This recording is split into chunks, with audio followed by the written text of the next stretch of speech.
Assalamu alaikum 7th class, hope you are all fine.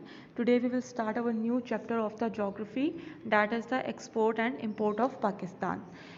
In the previous chapter we learned about the industries. हमने industries के बारे में पढ़ा था, primary industry, secondary industry.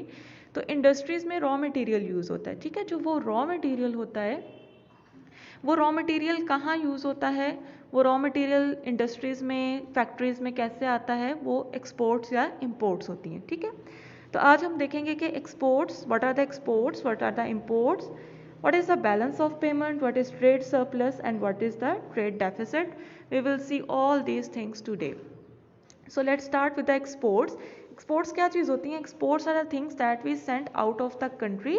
वो चीज़ें जो हम मुल्क से बाहर भेजते हैं and in return we earn the money. For example, what are the major exports of Pakistan? Major exports of Pakistan is sugar, cotton, rice. These are the and some fruits, mango, guava. These are the some fruits that are the major exports of the Pakistan. Exports are the goods that sent out of the country, जो मुल्क से बाहर भेजी जाती हैं. The next one is imports. If the exports are the goods that sent out of the country, what are the imports? Imports are the goods that we bring into the country. Imports वो चीज़ें जो हम अपने मुल्क में मंगवाते हैं. क्यों मंगवाते हैं? क्योंकि हमारे पास उस चीज़ की डेफिशिएंसी होती है, कमी होती है. हमारे पास हमारे मुल्क में वो चीज़ प्रॉपर प्रोड्यूस नहीं हो रही होती. जैसे हमारे मुल्क में सेकेंडरी गुड्स प्रोड्यूस नहीं होती, machinery, cars, fertiliser, chemicals. These are the things that we are not producing in large scale.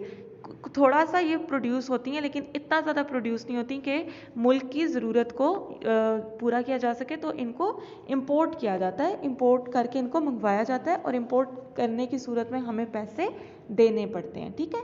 और जिस मुल्क से मंगवाते हैं, डॉलर एक इंटरनेशनल करेंसी है और ट्रेड के लिए डॉलर ही यूज़ होता है, तो हमें डॉलर में पेमेंट करनी पड़ती है. The next one is balance of payment. Balance of payment किसको कहा जाता है?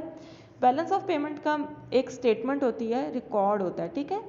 जो चीज़ हम ट्रांजैक्शन करते हैं ना, ट्रांजैक्शन का मतलब होता है कोई चीज़ ख़रीदना या बेचना, ठीक है. ट्रांजैक्शन उसको कहते हैं.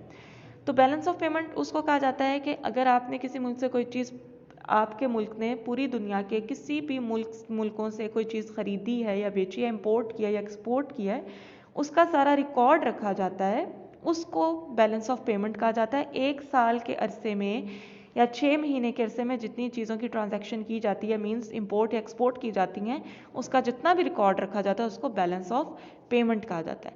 बैलेंस ऑफ पेमेंट में बेसिकली ये चीज़ देखी जाती है कि हमारे जो एक्सपेंसेस हैं वो कम होने चाहिए, ठीक है, और हमारी सेविंग्स या हमारी अर्निंग ज़्यादा होनी चाहिए.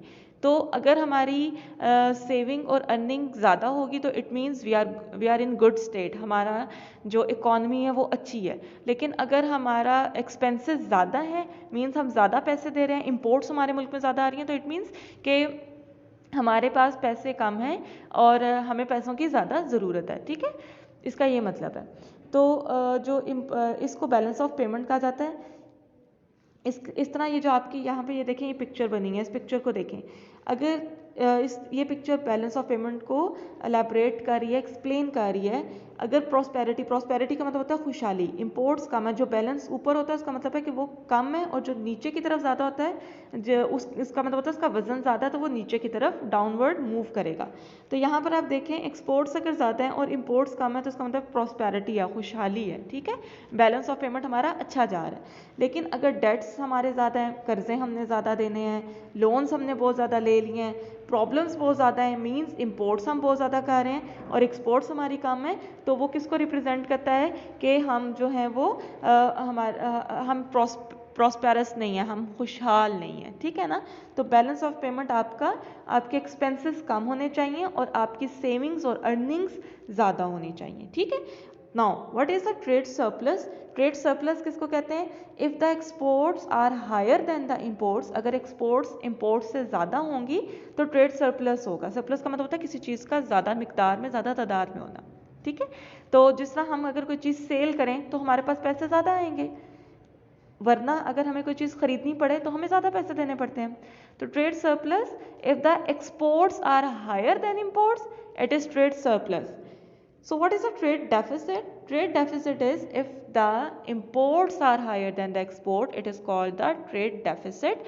Means हमें चीज़ें मंगवानी पड़ी हैं, हमें डॉलर में पेमेंट करनी पड़ी है, हमें पैसे देने पड़ रहे हैं, हमारे पास पैसे कम आ रहे हैं, हमारी एक्सपोर्ट्स कम है और imports ज़्यादा हैं. This is called the trade deficit. Today we will only do these 5 topics: exports, imports, balance of payment, trade surplus, trade deficit. इन्हीं 5 टॉपिक से रिलेटेड मैंने आपको क्वेश्चंस दिए हैं PDF फाइल में. These are the short question. Do this question in your copy.